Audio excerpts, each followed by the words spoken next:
الحمد لله رب العالمين، والصلاة والسلام على سيد الأنبياء والمرسلين وعلى آله وصحبه وأزواجه وأهل بيته وأولياء أمته أجمعين. أما بعد، فأعوذ بالله من الشيطان الرجيم. بسم الله الرحمن الرحيم. الرحمن علم القرآن، خلق الإنسان، علمه البيان. صدق الله العلي العظيم، وصدق الحبيب الأمين الكريم. يا أحباب المصطفى، مرة صلوا على الحبيب عليه الصلاة والسلام، لأن الله سبحانه وتعالى قال في القرآن العظيم: إن الله وملائكته يصلون على النبي يا أيها الذين آمنوا صلوا عليه وسلموا تسليما. اللهم صل على مولانا محمد وعلى آل سيدنا مولانا محمد. الصلاة والسلام عليك يا رسول الله. सर एक बार मिलकर बावाज़ बुलंद बारगाह हबीब में दुरूद सलाम का नजराना पेश कर दीजिए, ताकि कुरान की महफिल में और लुत्फ और सुरूर पैदा हो जाए। अस्सलातु वस्सलामु अलैका या हबीब अल्लाह,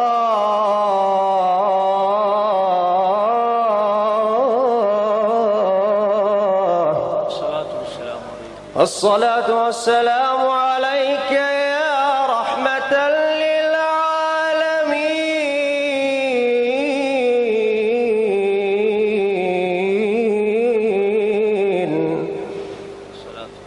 अस्सलातु वस्सलामु अलैका या शफीअल मुज़निबीन।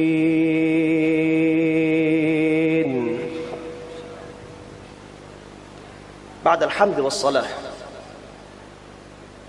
أولا نحمد الله سبحانه وتعالى ونشكر الله سبحانه وتعالى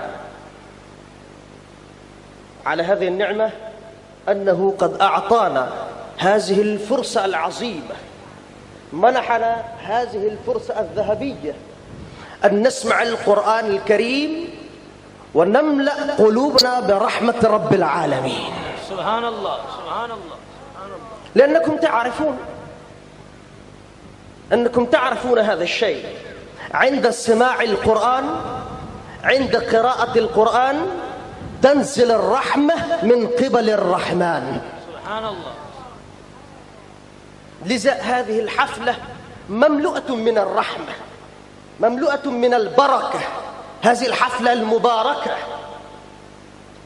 الأحاديث كثيرة، الآيات القرآنية كثيرة على هذا الموضوع، لكن في هذا الوقت أتذكر ذلك الحديث فيه أن صحابي الجليل كان يقرأ القرآن، أن الصحابي كان يقرأ سورة الكهف، وهذا الحديث رواه البخاري والمسلم، أن الصحابي كان يقرأ سورة الكهف، كان يقرأ سورة الكهف، كان يقرأ القرآن، كان يتلو القرآن، وإلى جانبه حصان.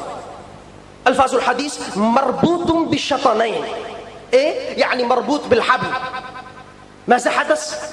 الصحابي كان يقرأ القرآن فتغشته سحابة، يعني سحابة تغترب، كانت تجيء قريبا.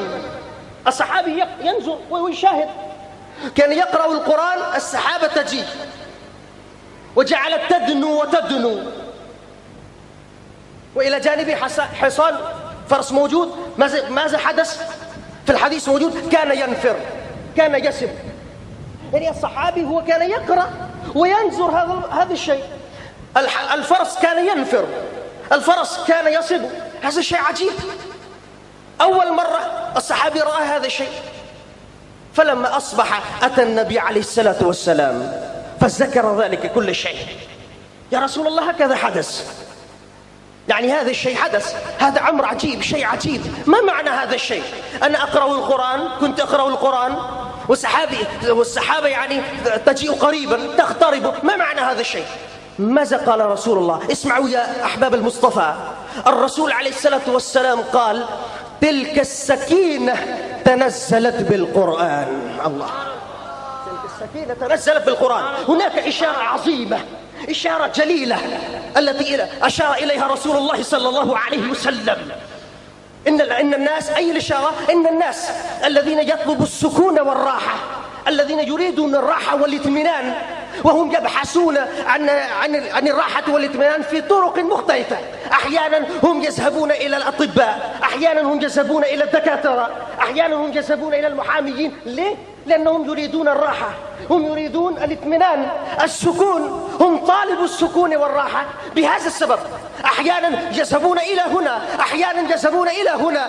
لكن الرسول عليه الصلاة والسلام حينما قال هذه الكلام تنزلت بالقرآن، أشار إلى هذه النكتة: يا عباد الله، يا أمة، يا أحباب المصطفى، لا تبحثوا عن هذه النعمة العظيمة، لا تبحثوا عن هذه النعمة الجليلة في طرق مختلفة، بس فقط اقرأوا القرآن، اسمعوا القرآن بعصمته صاحب القرآن، والله سبحانه وتعالى يجعل قلوبكم مصدر ومنبع الاطمئنان والراحة. نعرة تكبير، نعرة